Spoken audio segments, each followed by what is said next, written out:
اور غنی دہلوی نے اپنی عمر کا ایک حصہ دہلی میں بھی گزارا، جس کی وجہ سے وہ غنی دہلوی کہلواتے تھے۔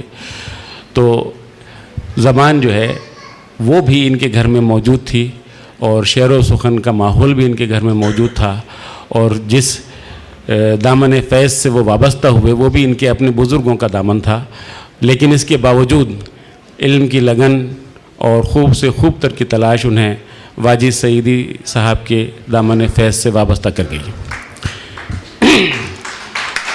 اور آپ جانتے ہیں کہ واجد صاحب بھی ایک ہمہ جہت آدمی تھے، اور اس میں کوئی شک نہیں کہ آج اگر بزم شعر آباد ہے تو وہ واجد صاحب کے تلامذہ کے دم سے آباد ہے۔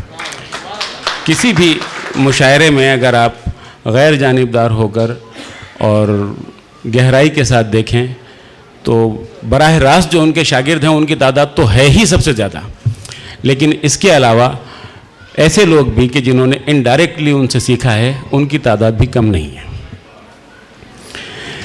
دیکھیے حضرات گرامی، ادب میں براہ راست جو استاد ہیں وہ تو ہیں، لیکن اس کے علاوہ بھی ہر سینئر اپنے جونیئر کا استاد ہوتا ہے۔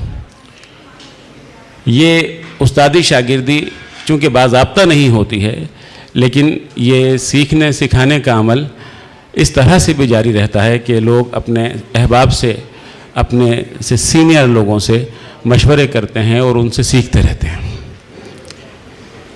میں بھی ایک عمر سے ادب کا طالب علم ہوں، اور جانتا ہوں اس بات کو کہ اگر ہم شوکت نوید کے کلام کی جہات متعین کریں تو ایک کثیر الجہات قسم کا شاعر ہے، لیکن میں صرف یہ کہ ایک چھوٹی سی جہت کی طرف آپ کی توجہ دلانا چاہوں گا، اور وہ جہت یہاں نوشتہ دیوار بھی ہے اور میرے پاس اس غزل کا یہ شعر بھی ہے۔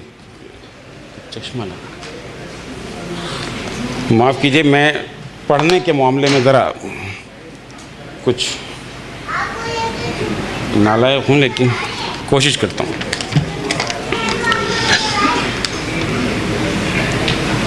ایک جگہ فرماتے ہیں، السلام علیکم، ایک جگہ فرماتے ہیں کہ بکھرا ہوں نوید ایسا سر دشت تمنا، بکھرا ہوں نوید ایسا سر دشت تمنا، اب تک میری مٹھی میں میری خاک نہیں ہے۔ دیکھیے، تمنا کے حوالے سے ایک خیال مرزا غالب کا ہمارے سامنے ہے، اور اس میں وہ فرماتے ہیں کہ ہے کہاں تمنا کا دوسرا قدم یا رب، ہے کہاں تمنا کا دوسرا قدم یا رب، ہم نے دشت امکان کو ایک نقش پا پایا۔ عرض کرنے کا مقصد یہ ہے کہ شاعروں نے تمنا کے لفظ کو اتنی وسعت دی ہے کہ اگر اس میں دو جہاں بھی سما جائیں تو یہ کم ہے، اور اگر اس کو انہوں نے سکیڑنا چاہا ہے یا اس کو محدود کرنا چاہا ہے تو اتنا محدود کر دیا ہے کہ ریت کے ایک ذرے سے بھی کم۔ مرزا غالب نے ایک جگہ کہا تھا کہ جو آنکھ دجلے میں قطرہ اور قطرے میں دجلہ نہ دیکھ سکے وہ لڑکوں کا کھیل ہے، یعنی بچوں کا کھیل ہے، دیدہ بینا ہرگز نہیں ہے۔ شوکت نوید، جیسا کہ میں نے آپ سے عرض کیا تھا کہ اپنے گھر کے ہی ایک ایسے دھارے سے منسلک ہیں کہ جو تخلیق کا دھارا ہے، تو ان کے سامنے تمنا کا لفظ ایک بڑی معنویت کے ساتھ آیا ہے۔ آپ جانتے ہیں کہ زندگی کے بعض ایسے حقائق ہیں اور اسی طرح سے زندگی کی بعض ایسی آرزویں ہیں کہ جو اپنی قیمت مانگتی ہیں۔ مثال کے طور پر آپ سچ کو لے لیجئے، سچ جو ہے وہ کبھی کبھی قیمت مانگتا ہے اور اس کے بدلے میں آدمی کو اپنی جان دینی پڑتی ہے، اور ایک نہیں ہزاروں مثالیں ہمارے سامنے ہیں۔ منصور و سرمد کی مثال آپ یقیناً نہیں بھولے ہوں گے۔ اسی طرح سے تمنا بھی کوئی چھوٹی چیز نہیں ہے یہ بھی جب قربانی مانگنے پر آتی ہے تو کیا کچھ مانگ لیتی ہے، اس کا بھی اندازہ آپ کو بخوبی ہونا چاہیے۔ آپ میں سے بیشتر حضرات تخلیق کار ہیں اور اس عمل سے گزرتے ہیں۔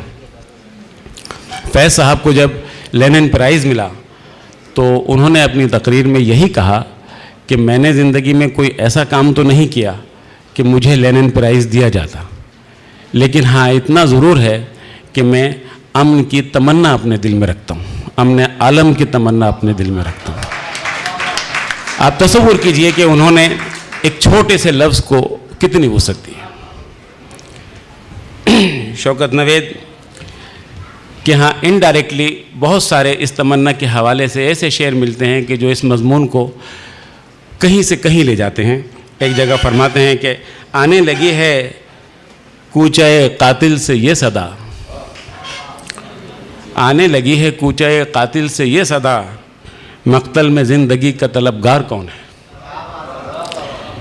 یہ تمنا کا ایک ایسا روپ ہے کہ جو ہر آدمی چاہتا ہے، ہر زندہ آدمی زندہ رہنا چاہتا ہے۔ ایک انگریزی فلم کا جملہ ہے، I don't want to die before my death, میں اپنی زندگی سے پہلے جینا چاہتا ہوں۔ اور شوکت نوید نے ایسا کر کے دکھایا اور اسی جذبے نے ان کو اپنی بیماری پر فتح دلائی۔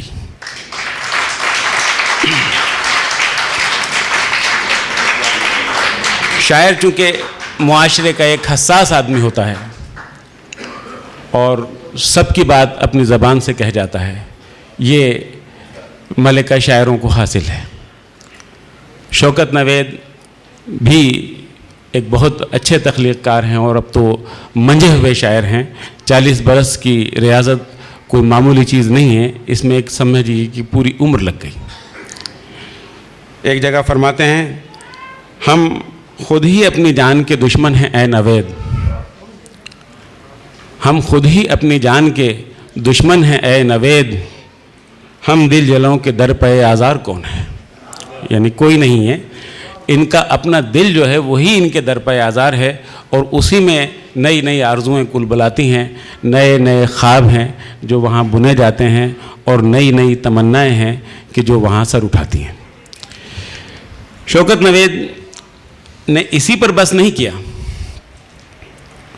ان کے ہاں میں آپ سے عرض کیا نا کہ اگر میں جہاد ہی گنوانے بیٹھ جاؤں تو بہت ساری جہاد ہیں۔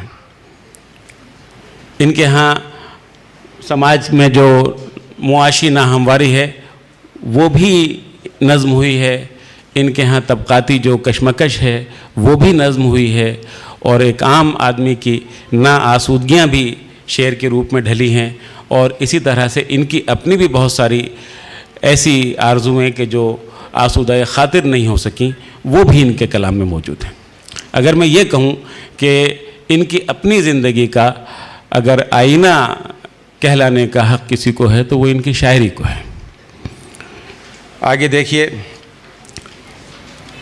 اسی امید کے حوالے سے، اسی تمنا کے حوالے سے انہوں نے اپنے قاری کو بھی شریک کیا ہے اور اس کو اس کی کڑی سے کڑی شرائط بھی بتائی ہیں۔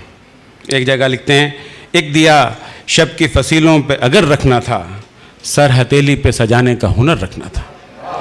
وہی میں نے آپ سے تھوڑی دیر پہلے عرض کیا تھا کہ قربانی مانگتی ہے، سچ بھی قربانی مانگتا ہے، اور سچی تمنائیں اور آرزویں اور خواب یہ بھی قربانی مانگتے ہیں۔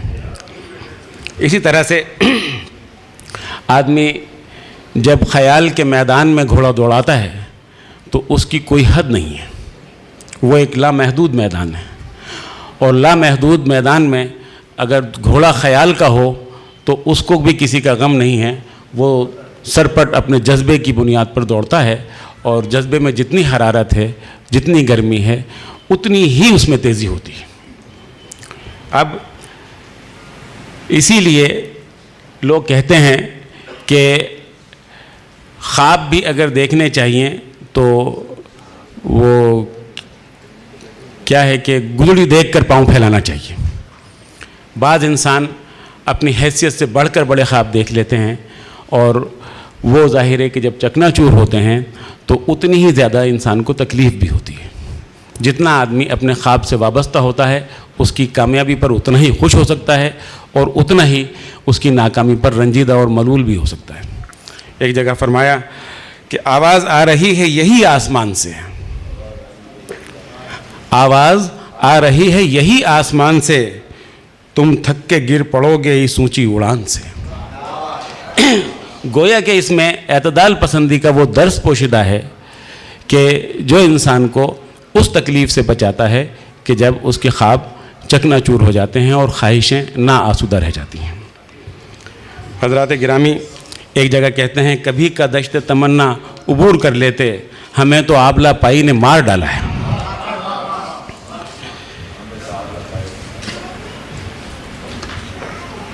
ایک جگہ یہ میں نے آپ سے عرض کیا تھا نا کہ کبھی شاعر اپنی ذات کے آئینے میں معاشرے کو دیکھتا ہے اور کبھی مونولاگ کی صورت میں وہ دنیا کے تمام انسانوں سے، اگر ان کی آبادی 7 ارب ہے یا 9 ارب ہے تو 9 ارب انسانوں سے مخاطب ہوتا ہے۔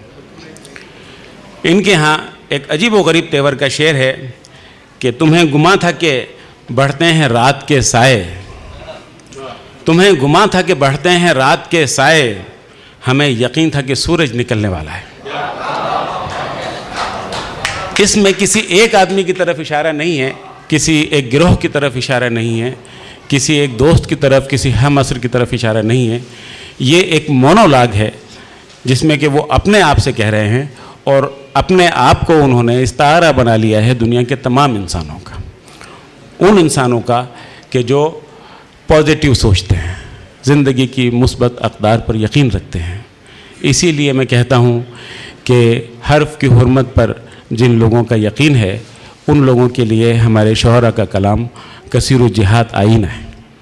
مرزا غالب نے ایک جگہ لکھا تھا بروئے شش جہت در آئینہ باز ہے، اب امتیاز ناقص و کامل نہیں رہا۔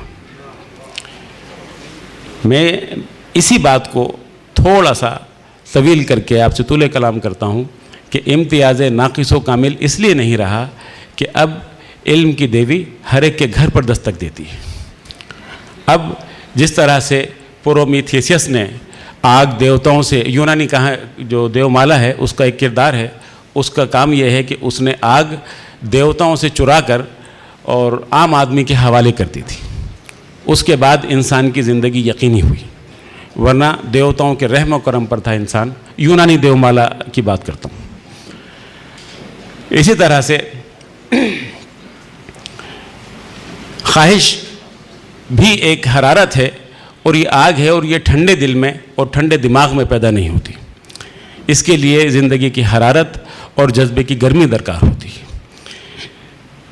شوکت نوید نے اس کے گھوڑے کو، یعنی کہ اپنی خواہش کے گھوڑے کو، اپنی آرزو کے گھوڑے کو کبھی میدان میں کھلا چھوڑا ہے اور کبھی اس میدان خیال میں اس کی لگامیں تھام کر اس کو اپنی مرضی سے بھی چلانے کی کوشش کی ہے، اور اسی میں انہوں نے بارہا اعتدال پسندی کا درس بھی دیا ہے۔ لیکن جس طرح سے کہا جاتا ہے کہ 70 پردوں میں چھپا کر دیا ہے، تو لیکن یہ چھپانا ان کی ہنر مندی ہے، یہ کوئی عجز بیان نہیں ہے۔ اور شاعری اپنے پڑھنے والے سے، اپنے سننے والے سے، اپنی تفہیم کار سے اس بات کا تقاضا رکھتی ہے کہ وہ اتنی سوجھ بوجھ اور اتنی سمجھ رکھتا ہو کہ معنی کے تہ میں جو دوسرے معنی ہیں وہاں تک پہنچ سکے۔ انگریزی میں ایک ایڈیم ہے، A wise man hears one word but understands two۔ عقل مند آدمی ایک لفظ سنتا ہے لیکن سمجھتا 2 ہے، دوسرے وہ معنی ہیں جو اس کے بین السطور ہیں۔ بہرحال آخر میں ان کا ایک شعر اور آپ کی نظر کر کے میں اجازت چاہوں گا، اور اس دعا کے ساتھ کہ اللہ تعالیٰ انہیں صحت کاملہ اور شفاء عاجلہ عطا فرمائے، تاکہ وہ اپنے خیالات کا بہترین نچوڑ اپنی شاعری کے سپرد کر سکیں۔ اس لیے کہ کسی بھی شاعر کی جو زندگی کے، تخلیقی زندگی کے جو ابتدائی 10-12 سال ہوتے ہیں وہ تو مشق کی نظر ہو جاتے ہیں۔ جب ریاضت میں وہ پختہ ہوتا ہے اس کے بعد سے اس کے جو خیالات ہوتے ہیں وہ یقیناً اس لائق ہوتے ہیں کہ ان میں زندگی کے معنی تلاش کیے جائیں۔ شوکت نوید اب ایک بہترین میچور عمر میں ہیں اور اس دوران انہوں نے حیدرآباد کے تقریباً تمام ہی بزرگ شعراء سے استفادہ کیا ہے، ان کو دیکھا ہے، ان کے ساتھ مشاعرے پڑھے ہیں، اٹھے ہیں، بیٹھے ہیں، اور وہ لوگ جو ان کے ساتھی ہیں آج وہ سب بھی بزرگ ہو گئے. تو یہ ایک سیکھنے سکھانے کا عمل ہے جو یقیناً اس وقت بھی جاری ہے، اور یہ ہر زندہ آدمی اور ہر زندہ دل اور ہر زندہ دماغ کے ساتھ ہمہ وقت جاری رہتا ہے. اس کا سفر جب رک جاتا ہے تو سمجھیے کہ تخلیق کی موت ہو جاتی ہے. شعر عرض کرتا ہوں: میں کتنی خواہشوں میں بٹ گیا ہوں، مکمل جسم و جاں ہوتے ہوئے بھی. بہت بہت شکریہ.